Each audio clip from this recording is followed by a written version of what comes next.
وہ کہتی ہے جب حضور نے کہا نا بیٹیاں برابر ہوتی ہیں تو میرے اندر سے ایک آواز نکلی، میں نے کہا او حاتم تائی کی بیٹی تو غلط تھی، یہ بادشاہ نہیں ہے تو اللہ کے سچے رسول ہیں۔ بادشاہ تو سخت سزائیں دیتے ہیں۔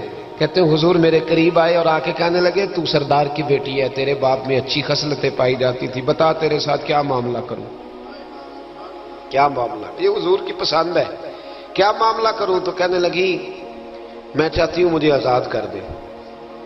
کہتی مجھے امید نہیں تھی، حضور کہیں گے ٹھہر جا بیٹھ جا بات کرتے ہیں، مشاورت ہوتی ہے، پھر اس کے بعد کوئی فیصلہ ہوتا ہے۔ کہا آزاد کر دو۔ کہتی حضور نے میرے کہنے پر فوراً ہی اگلا جملہ ہی نہیں کہا، فرمایا جا تو آزاد ہے۔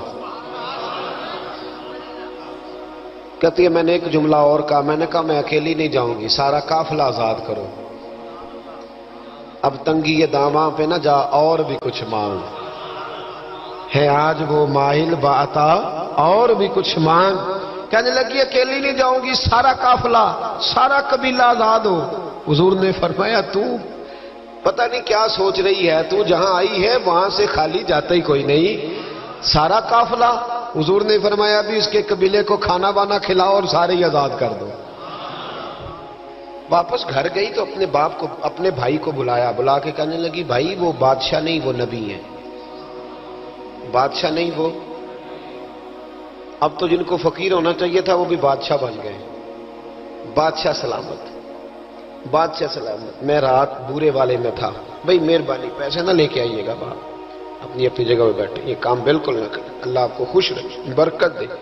میں اس کو حرام نہیں کہتا پر یہ سٹائل نظرانے کا درست نہیں، اس سے بچا کریں، ورنہ پھر وہی بندہ چنگا لگنا جنہیں پیسے لے کے آنا ہے، دوجیاں دا دل کرنا ہے ٹوری جانتے چنگے نے، اس لیے اس چکر سے باہر نکلیں تاکہ قوم سمجھدار ہو جائے۔ بالکل یہ کام نہیں کریں، سنیں اور یاد رکھیں۔ میں تھا وہاں دور تو دو تین بچے نا یوں ہاتھ باندھ کے کھڑے ہو گئے۔ اب حضور نے فرمایا کہ اس طرح کا معاملہ نہ کرو جیسے مجوسی اپنے بادشاہوں کے ساتھ کرتے تھے۔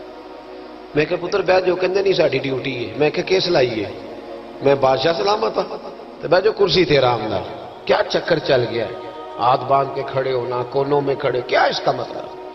ادب آداب ہیں کرنے چاہیے، لیکن کیا لوگوں کو سزا ملی ہوئی ہے کہ وہ بیچارہ جو غریب آدمی ادب آداب صرف اس کی ذمہ داری ہے؟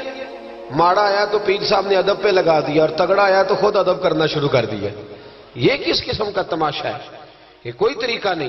ادب آداب ہونے چاہیے لیکن غریبوں کو سزا، انہیں سزا نہ دو اگر بیچارے آ گئے ہیں تمہارے آستانہ عالیہ پہ۔ بہرحال آمدام برسر مطلب کہنے لگی میں دیکھ کے آئی ہوں جو بادشاہ نہیں نبی ہے۔ تو عدی کہنے لگا میں عورتوں کی باتوں پہ یقین نہیں کرتا، میں خود جا کے دیکھوں گا۔ میں نے کہا غریبی میرے نبی کی پسند ہے، حضور نے اللہ سے غریبی مانگ کے لی ہے، کہا یا اللہ مجھے زیادہ پیسے نہ دینا، ایک وقت کی روٹی دینا۔ اور حضور فرماتے رب نے اختیار دیا ہے اگر میں چاہوں تو خود پہاڑ سونے کا بن جائے اور میرے ساتھ چلا کرے، پر میں نے اللہ سے زیادہ دولت مانگی۔ او بھائی دولت بڑی پیاری ہوتی تو سب سے زیادہ میرے نبی کی تجوریوں میں ہوتی۔ حضور نے دولت بانٹی ضرور ہے لیکن حضور نے اس سے پیار یاد رکھے۔ ہم تو پاگل ہو گئے پیسوں کے پیچھے بھاگ بھاگ، جو سڑک پہ ادھر جا رہا ہے وہ پیسے دینے جا رہا ہے، جو ادھر جا رہا ہے وہ لینے جا رہا ہے۔ پیسے کا ہی چکر ہے سارا، پیسے کا ہی چکر ہے، پیسے۔ ایک صاحب نے فون کیا کہنے لگے کو ٹائم دے دے، تو میں نے کہا بس یار وقت تھوڑے دے دے، کہتے تو خوش کر دیں گے۔ میں کہ مثلا تو کی کرے گا؟ کہتے جننے پیسے کہو گے لب جائیں گے۔ تو میں نے کہا یار ہر ایک کو بکاؤ مال نہ سمجھا کر، ہمارا بہت زیادہ ریٹ ہے تو دے ہی نہیں سکتا۔ کہنے لگے کون دے سکتا ہے؟ میں نے کہا دنیا میں کوئی بھی نہیں دے سکتا، ہمارا ریٹ ذرا زیادہ ہے۔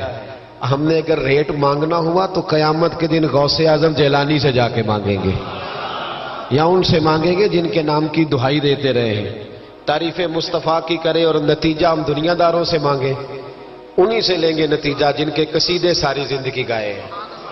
ہاں تو اس لیے چکر سے باہر آمدام برسر مطلب عدی کہتے ہیں کہ میں خود جاؤں گا پھر جا کے دیکھوں گا۔ عدی مدینے آئے دیکھنے، اور جب بندہ کسی کو دیکھنے آتا ہے تو تنقیدی نظر سے آتا ہے۔ کہتے ہیں میں مسجد نبی میں پہنچا تو کچی زمین پر غلاموں کے ساتھ، ادھر دیکھو یہ بھی تو حضور کی سنت ہے نا، جی حضرت ابو ہریرہ صحیح سند کی حدیث بخاری میں فرماتے ہیں حضور کے ساتھ ایک سفر میں تھا، نبی پاک علیہ السلام نے فرمایا کھانا نہ پکا لیں، حضور پکا لیں، فرمایا تو گوشت لے آ، تو اس طرح کر، مسالہ جات تیار کر لے، تو فلاں چیز کر لے۔ آخر میں حضور فرمانے لگے میں لکڑیاں کٹھی کر کے لاتا ہوں۔ جی اللہ کرے پیرانو حدیث زبانی یاد ہو جائے، آمین تے آکھیا جے جی میں لکڑیاں کٹھی کر کے لاتا ہوں۔ لکڑیاں عرض کی یا رسول اللہ ہم کر دیں گے، تو محبوب نے فرمایا سارے کٹھے نہیں جا رہے، کوئی عرض نہیں میں بھی لے آؤں گا۔ تو فرماتے حضور اٹھے اور لکڑیاں کٹھی کر کے لائے۔ جب مسجد نبوی شریف بن رہی تھی تو جناب ابو ہریرہ فرماتے ہیں میں 3 اینٹیں اٹھا کے لا رہا تھا، اللہ کے رسول 7 اینٹیں اٹھا کے لا رہے تھے۔ 7 اینٹیں۔ چودھری صاحب آپ روز آ کے کہہ دیتے قاری صاحب مسجد دی صفائی نہیں ہوئی، تو نہیں کر سکتا مسجد دی صفائی؟ کیا سمجھتا ہے تو اپنے آپ؟ صدر بننے کا کیا مطلب ہوتا ہے کہ بندہ روب ڈالنے لگے؟ دنیا میں جو سب سے زیادہ عزت والا اور بڑا ہوتا ہے وہ وہی ہوتا ہے جو اللہ کے گھر میں جھاڑو دیا کرتا ہے۔ کیا لوگوں نے معیار بنا لیا ہے؟ یہ معیار ہے، جو قوم کا بڑا ہوتا ہے وہ قوم کا خادم ہوتا ہے۔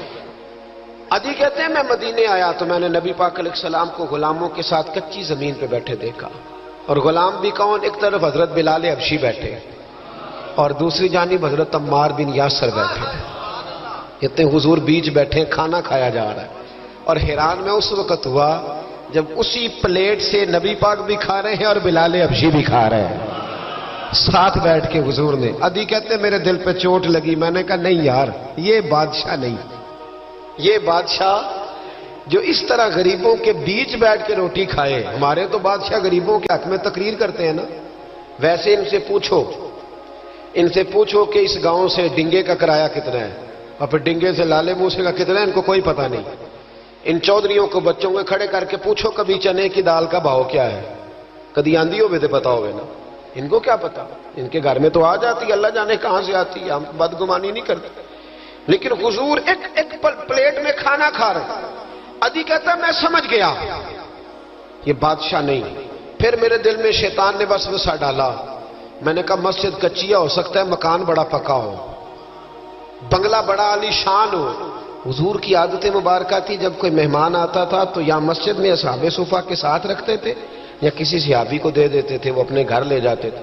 عدی کہتے ہیں میں نے جب سلام کلام کیا نا، دل میں خیال تھا کہ گھر بڑا عالی شان ہوگا، تو محبوب فرمانے لگے میرے دل میں خیال ہے، دیکھیے میرے نبی کو اللہ نے کتنا علم غیب عطا فرمایا ہے۔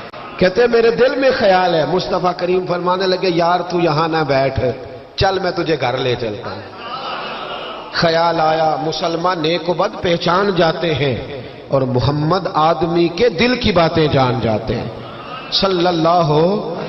میں بریلی شریف میں تھا تو اعلیٰ حضرت کی بھائی مولانا حسن رضا خان صاحب رحمۃ اللہ علیہ، ان کے پوتے تھے شیخ الحدیث مولانا تحسین رضا خان صاحب، بڑے اچھے شاعر تھے اور نعت کی صنف سے بڑے آگاہ تھے، بڑا عمدہ مطلع کہتے تھے، مزہ آ جاتا تھا۔ تھوڑی سی مجھے بھی دلچسپی رہی شاعری سے تو میں بڑا خوش ہوتا تھا۔ ایک دن میں نے ان سے کہا کہ حضرت جی کو تازہ قطع کہے، تازہ ہونا چاہیے۔ فرمانے لگے چلو 10 منٹ کا ٹائم دو ابھی کہہ دیتے ہیں۔ تازہ قطع کہا، کہنے لگے علم غیب رسول کے منکر اس حقیقت کو بھول جاتے ہیں، غیب مانا کہ راز ہے لیکن راز اپنوں سے کب چھپاتے ہیں۔ غیب مانا کہ راز ہے لیکن راز اپنوں سے کب چھپاتے ہیں۔ تازہ قطع کہا۔ عدی بن حاتم کہتے ہیں حضور مجھے لے کے چلے، جب نبی پاک گھر کی طرف لے کے چلے تو رستے میں ایک بوڑھی اماں مل گئی، پھٹے پرانے کپڑے، کہنے لگی یا رسول اللہ میں آپ کی طرف ہی جا رہی تھی، ضروری کام ہے۔ تو حضور نے فرمایا چل تو جا رہی تھی میں خود جو آ گیا ہوں۔ عدی کہتے ہیں چوک میں اس بوڑھی نے حضور کو کھڑا کر لیا۔ کبھی دیکھا آپ نے اپنا وزیر چوک میں کھڑا؟ آپ کو اسی ایم پی اے کدی نہیں دیکھا، وزیر تو دور رہ گیا۔ چوک میں کھڑا کر لیا نبی پاک صلی اللہ علیہ وسلم، اور وہ بی بی اپنے دکھڑے سنانے لگی۔ کہتے قربان جاؤں وہ دیر تک باتیں کرتی رہی اور نبی پاک سنتے رہے۔ عدی کہتے ہیں میرے دل پہ دوسری چوٹ لگی، میں نے کہا جو اس طرح غریبی سے پیار کرے وہ بادشاہ نہیں، وہ اللہ کے سچے رسول ہیں۔ حضور مجھے گھر لے گئے، جناب سیدہ طیبہ طاہرہ حضرت عائشہ صدیقہ رضی اللہ تعالی عنہا کے حجرے میں، اور حضور جب اندر لے گئے تو ایک چٹائی پڑی ہے کھجور کی چھال کی، وہ بھی پھٹی ہے 2 جگہ سے، ایک مٹکا 2 پیالے، ایک تکیہ جس میں کھجور کی چھال بھری ہوئی ہے۔ کہتے حضور مجھے لے گئے، میں نے محبوب کا وہ مکان جنت نشان، میں نے وہ مکان دیکھا جہاں حضرت جبریل حاضری دینے آیا کرتے، میں نے وہ مکان دیکھا جس کے دروازے پہ 70 ہزار فرشتے ڈیوٹی کرتے، میں نے وہ مکان دیکھا۔ کہتے میں حیران ہو گیا۔ حضور مجھے بٹھا کے گئے دوسرے کمرے میں، اور وہاں سے حضور سرکہ لائے، کھجوریں لائے، تھوڑا سا کھانا لائے، کہتے میرے سامنے رکھا۔ اب میں نے اس کھانے کی سادگی کو بھی دیکھا، لگے جو مزدور شاہ ایسا، نہ دھن نہ دولت سربراہ ایسا، فلک نشیں کا زمین پہ گھر ہے، میرا پیغمبر عظیم تر ہے۔ کہتے حضور صلی اللہ علیہ وسلم نے کھانا دیا تو حضور کی وہ سادگی، ادھر دیکھیں، اس بندے میں سادگی نہیں نہ ہوتی، اس میں اپنائیت نہیں ہوتی۔ آپ کو سمجھ آئے تب بھی ٹھیک ہے، نہ آئے تب بھی ٹھیک ہے، پر میں آپ کو بڑی بات سمجھا رہا ہوں، جس میں سادگی نہیں ہوتی اس میں اپنائیت